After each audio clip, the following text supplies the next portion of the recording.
Welcome to the Resources Roadhouse. I'm Wally Graham. I'm at the South-West Connect ASX Showcase, where I caught up with Tony Rovira, Managing Director of Azure Minerals. The Roadhouse, it's good to see you again. Thanks, Wally. All right, hasn't been too much water under the bridge since we last spoke, but there has been some interesting developments at your Andover project. It's your project, tell me about it. Certainly, obviously we've been exploring for nickel and copper and cobalt sulfide mineralisation for the last 2 years at Andover and have been drilling non-stop. Well, about a year ago we observed some pegmatites outcropping, and we thought we'd better assess their potential for hosting lithium mineralisation. So for basically all of 2022 we've been exploring out there. In fact we got to the stage where we had two different teams. We had a nickel exploration team and a lithium exploration team, and the lithium team's been out there taking samples and mapping it and finding hundreds, literally hundreds of these outcropping pegmatites, and the sampling has demonstrated that a lot of them are highly mineralised with spodumene, which is the prime lithium mineral that you want to get. And the results that we released yesterday, up to 3.3% lithium oxide in some of these spodumene rich samples, has been a strong endorsement of the successful exploration program our guys have run.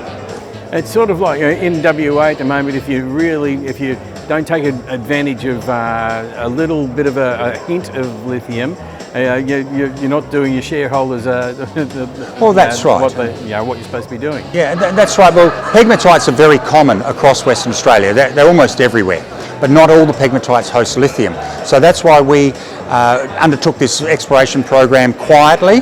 We needed to confirm to ourselves that there was lithium potential in them. Well, we've now done that. There is really good lithium potential there. And that lithium has the possibility of being able to add significant value to the overall Andover project. So on the one hand, we've got the nickel, copper and cobalt mineralisation, with 2 deposits drilled out to date and more to come. And on the other hand, we've got this lithium endowment as well, which we need to do some assessment of. So this is a project that literally keeps on delivering. It's a different sort of a lithium strategy that a lot of people take. You waited until you found it. A lot of other people say, we're going to go out and look for it. Well, that's right. We wanted to make sure that what we did would have credibility. I didn't just wake up on a Monday morning and put my hand up and say, I'm going to go look for lithium. No, we've spent the last 9 months on the ground kicking rocks. We're fortunate at Andover that there is a lot of outcrop up there, so these pegmatites stick out of the ground. And so we've been able to map them, sample them, get the geochemistry back, and confirm that they are lithium enriched, which is great.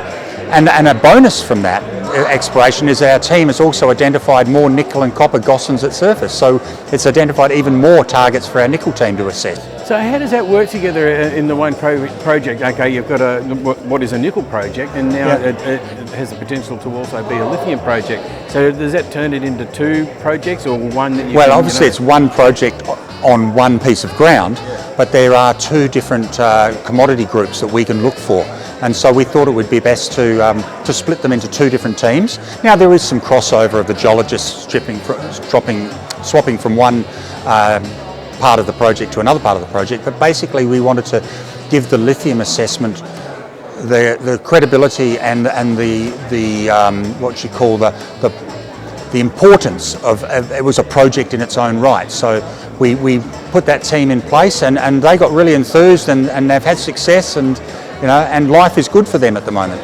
All right, well, I don't know what's going to happen in the next 3 weeks, and but we'll just wait and see. But as always with Azure, there's always something going on, so make sure that we know what's happening. Yeah, appreciate it. Thanks, Wally.